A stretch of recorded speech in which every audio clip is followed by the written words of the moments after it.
You can't skate in here. Sup, you guys? ASD Classified here. Here to review episode 6 of Power Rangers Dino Charge. So let's get into it. So this episode had the Rangers contend with a monster named Cavature, who had the ability to make people have terrible toothaches. I promise this is not as stupid as it sounds. I promise. Well, okay, this is a pretty silly plan, but it's not like the villains just set out for this monster to attack the Rangers. It's not like Sledge was like, you know what's the worst monster I could send to the Rangers? A monster that can cause tooth decay. No, this not what Sledge set out to do. In fact, let me tell you how this started. So the episode begins with Posandra using this monster to make her cakes. She's trying out different types of cakes to see which one will be the best wedding cake for her wedding. Yeah, her wedding. So anyway, she was trying out these different cakes, right? And then she was like, no. None of this shit is gonna do. I need a wedding cake that is so evil, so despicable, that the wedding guests will not forget my wedding for a very long time. So the monster comes up with this cake that once you eat a piece of it, you will have horrible toothaches. And Posandra was cool with this. She wants to give her wedding guests a cake that is going to give them cavities.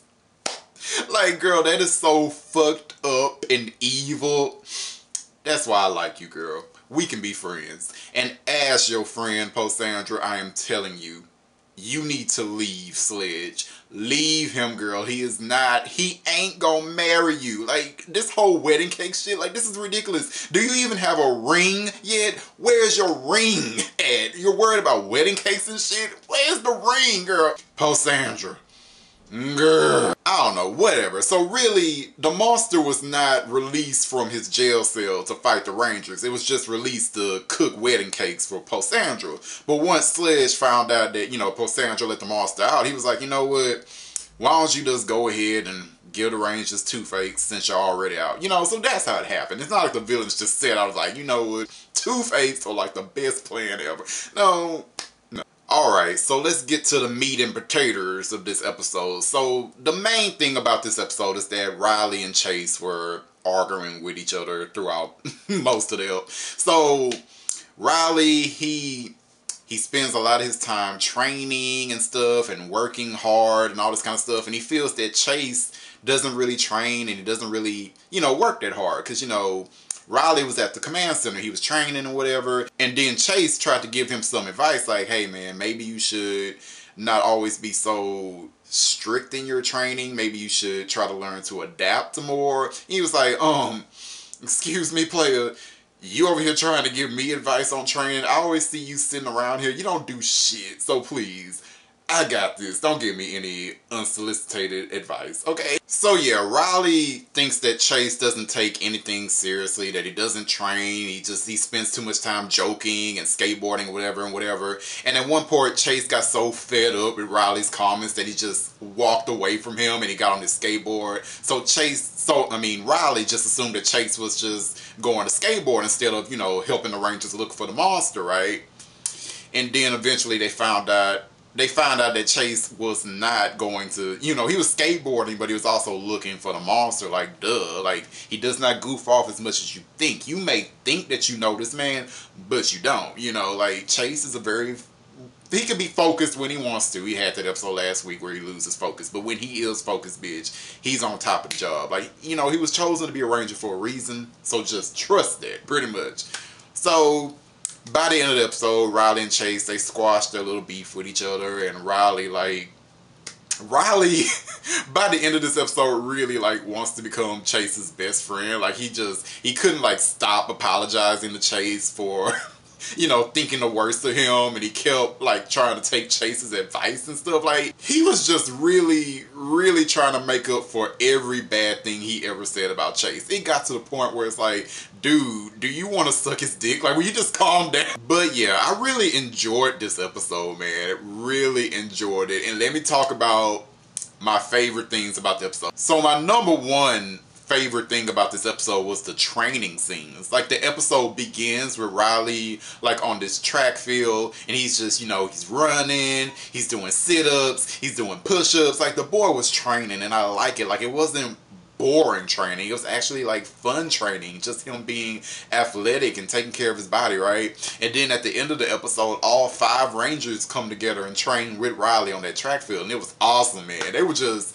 doing everything. Like, Chase got on the skateboard doing skateboard tricks. Coda and Tyler were doing flips and shit. My girl Shelby started channeling her inner Kimberly, and she was giving you all the multiple flips. She's like, my turn, baby. Oh, she was flipping and flipping and flipping and flipping.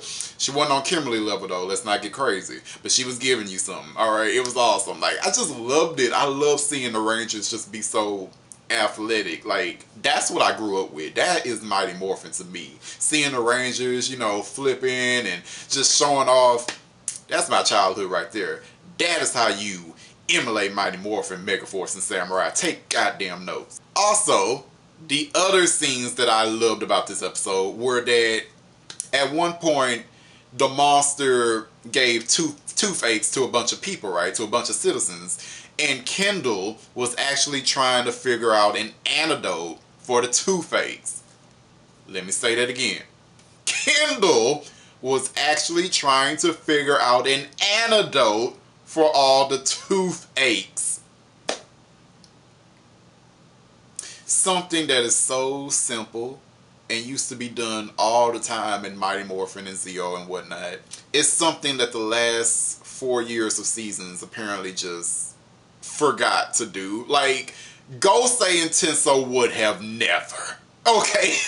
That's what you need to understand. And I even brought that up in one of my reviews in Megaforce. Like 2 of Gosei's Rangers' eardrums are bleeding out. And he's like, well, I don't know what to tell you. Like, oh my God. At least Kendall did not create an antidote, but she was trying to figure it out. You know, that's the point. At least she tried. Gosei and Tenso would have never tried. Also, Keeper actually was a mentor in this episode. He gave Riley some good advice. Like, Riley was just over here bitching like, Chase, he's just goofing around. He's over here skateboarding. He doesn't take anything seriously. And Keeper was like, yeah, shut that shit up. You don't know Chase like that. Let me tell you something. You know, and he gave him this really good advice. Like, he had these 2 like tennis balls, right? It's like, don't you believe that 2 different paths can lead you to the same place, right? And he threw one of the balls to a trash can like that, like, you know, just straight. And then he threw the second one going like flying all over the place. It was awesome. And it still ended up in that trash can. It's like, now that you've seen my badass moves, I can just crip walk straight out of here. Alright, Keeper. Alright, I see you being a good mentor. I see it. I think I already said it, but I'll say it again. I really enjoyed this episode. Really did. Last week's episode was a little iffy for me, but this week's, loved it.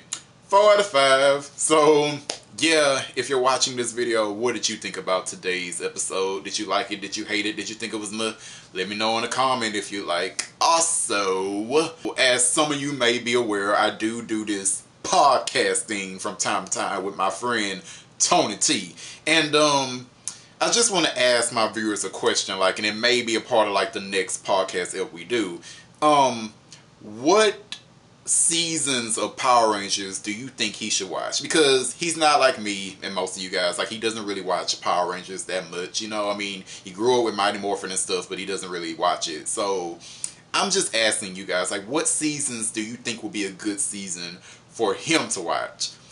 Now, don't pick anything from the Zordon era, like nothing from Mighty Morphin through in space, like, because he had already most likely watched them, and he watched them when he was a kid, so he remembers them. Pick something else, not in the Zordon era. So, I don't know, Time Force, you know, something, anything, except Dawn of Thunder, because I already had him watch Dawn of Thunder and he liked that. So, nothing through Mighty Morphin into Space and not Dawn of Thunder, but anything else is fair game. So, what seasons do you think he should watch and, you know, potentially give you his thoughts about in the next podcast? I don't know. Leave that in the comment as well. So, yeah, that's it for me, you guys. Later. Jamata.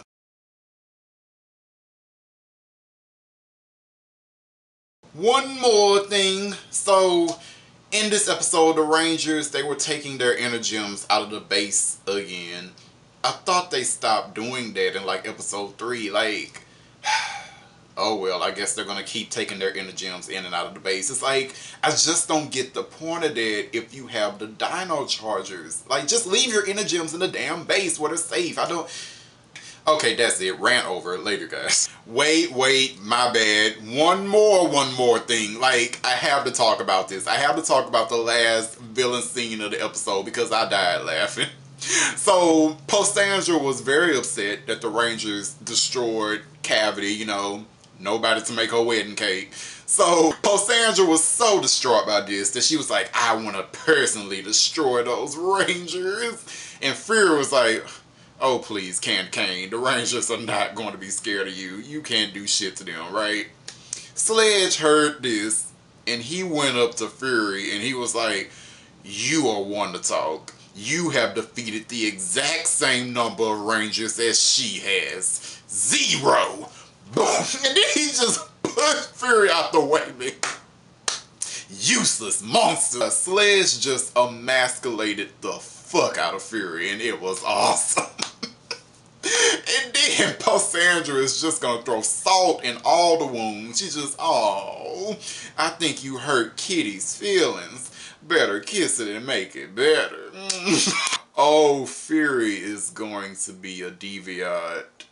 He is going to be. It just, I would be highly surprised if he does not pull a deviant Darkon the Imperious, you know? I'm gonna be very surprised. Okay, but that's it for real. Later, guys.